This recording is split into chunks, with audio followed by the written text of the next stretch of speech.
Hello दोस्तों, story teller 11 पे आपका स्वागत है।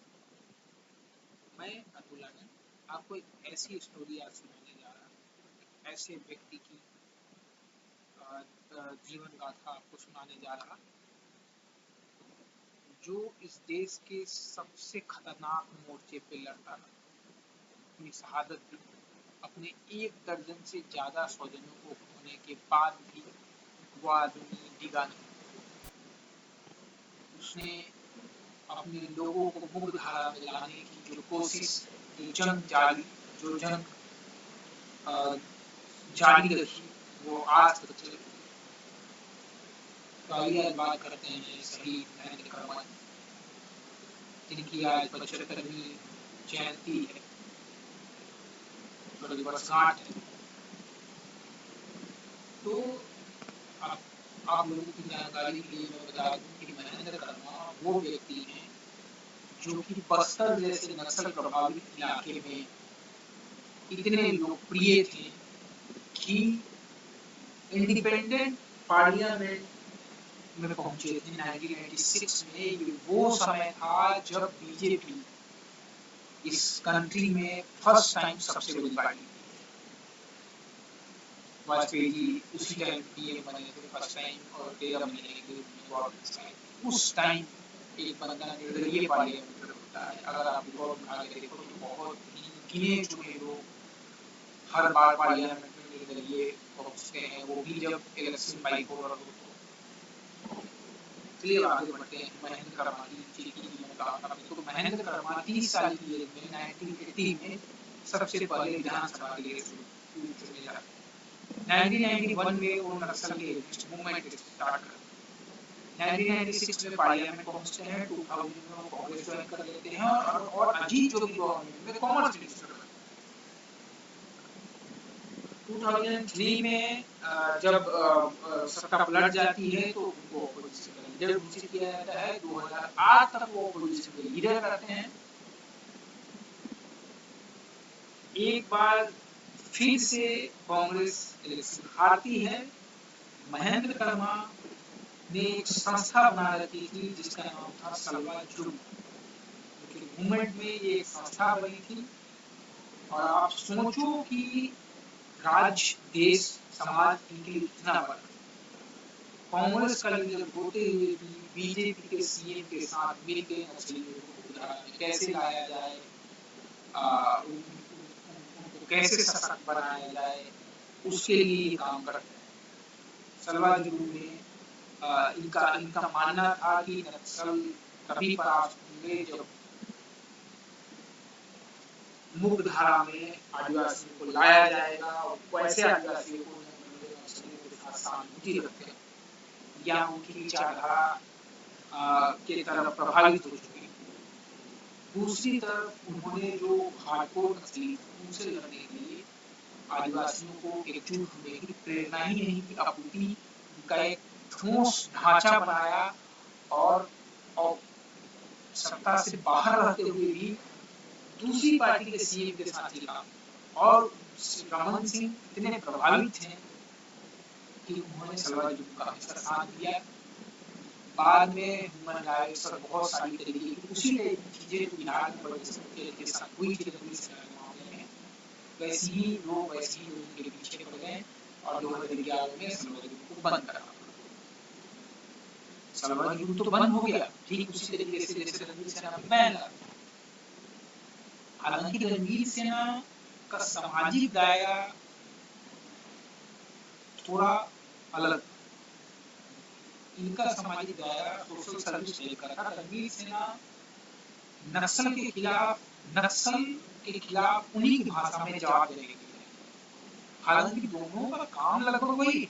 आज आप जाके अगर नक्सल इंसर्जेंस के खिलाफ लड़ने वाली योद्धाओं का नाम सर्च करोगे ऑफिशियल विकिपीडिया पेज पे या किसी भी जगह पे, तो वहाँ जो कमांडर्स का नाम आता है पैरामिलिट्री चीफ का, प्रेसिडेंट ऑफ इंडिया का, पीएम का, होम मिनिस्टर, जो इंटरनल सिक्योरिटी के रिस्पांसिबल और अकाउंटेबल होते हैं, उनके साथ 2 जिन सिविलियन का नाम आता है उसमें से एक है परमेश्वर मुखिया और दूसरे हैं महेंद्र कर्मा। आज उस पुण्यात्मा की जयंती। और विडंबना देखिए कि उनकी खुद की पार्टी के हाई कमान की तरफ से किसी टाइप का कोई विशेष आयोजन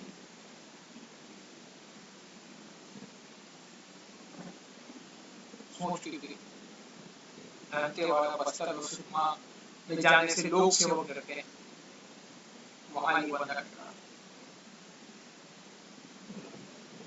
आपने बिरसा मुंडा से लोग का नाम सुना हो, जिन्होंने ब्रिटिशों के खिलाफ लड़ाई। आज के दौर में मेरे मुताबिक महेंद्र कर्मा जैसा आदिवासी एक्टर इंडिया नहीं पैदा किया। अभी हाल ही में शिबू सोरेन डायरेक्टली पीएम गए हुए थे,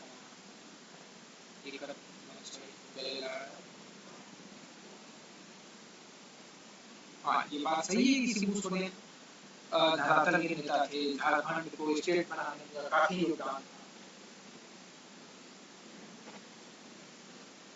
लेकिन क्या महेंद्र कर्मा के का कोई योगदान, क्या कांग्रेस हाईकमान का कोई दायित्व नहीं है?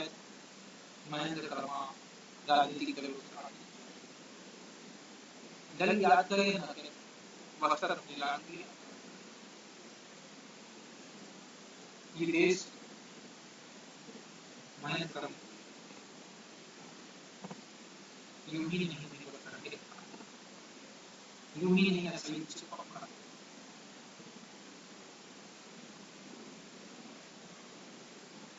महेंद्र कर्मा जैसे लोग इस देश में गिने चुने अब तो मिलेंगे ही, जिन्होंने समाज सेवा के लिए अपना बलिदान कर दिया। जब भी कोई रेडिकल लोगों का जवाब उनकी भाषा में देने की कोशिश करते हैं, इवन कि वो अगर कॉन्स्टिट्यूशन के दायरे में है भी, जैसे महेंद्र कर्मा, हाँ हालांकि बरकेश्वर मुखिया उस दायरे में नहीं थे, लेकिन उनकी अलग मजबूरियां थी, स्टेट गवर्नमेंट उनके साथ नहीं थी जो इनके साथ। पर दोनों मामलों में एक चीज काफी कॉमन, दोनों की हत्या एक ही समय, परमेश्वर मुखिया को भी 2012 में गोली मारा और उसके लगभग एक साल बाद 25 मई की शनिवार, 25 मई 2013,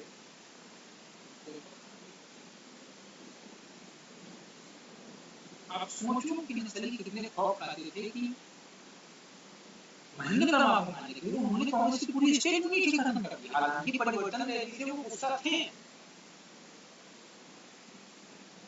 पर पूरी पूरी स्टेट यूनिटी खत्म हो गई। बीसी शुक्ला जैसे मार दिया,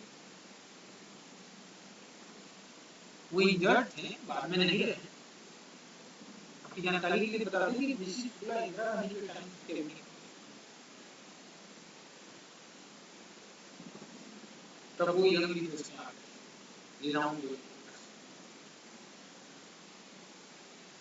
नंद किशोर पटेल जो स्टेट प्रेसिडेंट थे।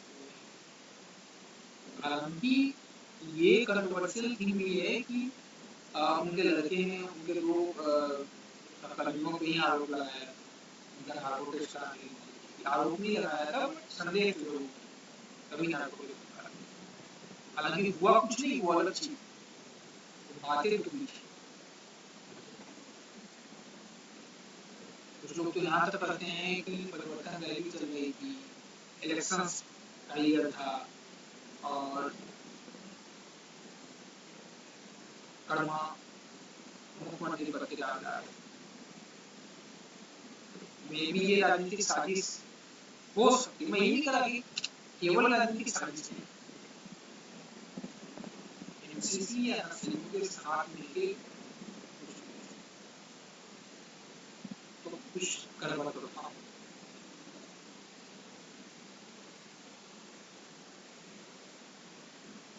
है। महेंद्र कर्मा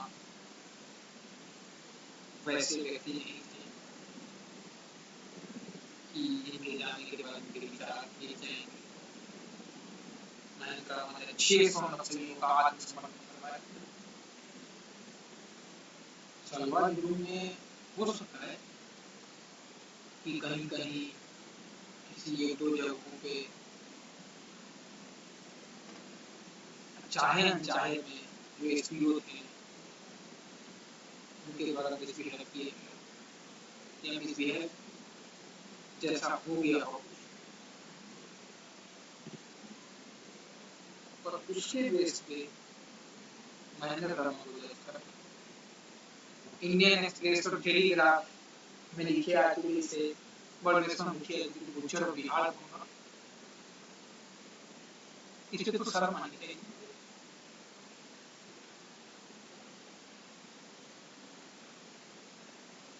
आज हम एक ऐसे देश में रह रहे हैं जहाँ महेंद्र वर्मा जैसे लोग सख्त से बड़वेश्वर मुखिया जैसे लोग जिन्होंने समय के साथ खुद को समाज के लिए लगाया अलग अलग तरीके से। आपको पता होना चाहिए कि बड़वेश्वर मुखिया उसके बाद किसान और मजदूरों के लिए अहिंसक तरीके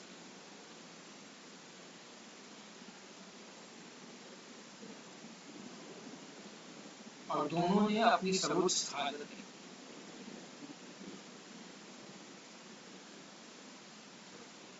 तो ये देश स्कूल के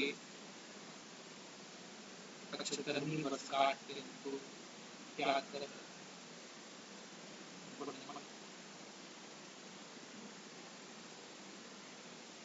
आपको अगर महेंद्र वर्मा या ऐसे ही किसी अन्य सामाजिक योद्धा या किसी अन्य विषय पे अगर कहानियां सुननी हो तो आप कमेंट कर सकते हैं। महेंद्र वर्मा से जुड़ा हुआ कोई अन्य किस्सा अगर आपको पता है तो वो भी कमेंट कर सकते हैं। तो आइए हम याद करते हैं उस योद्धा को और नमन करते हैं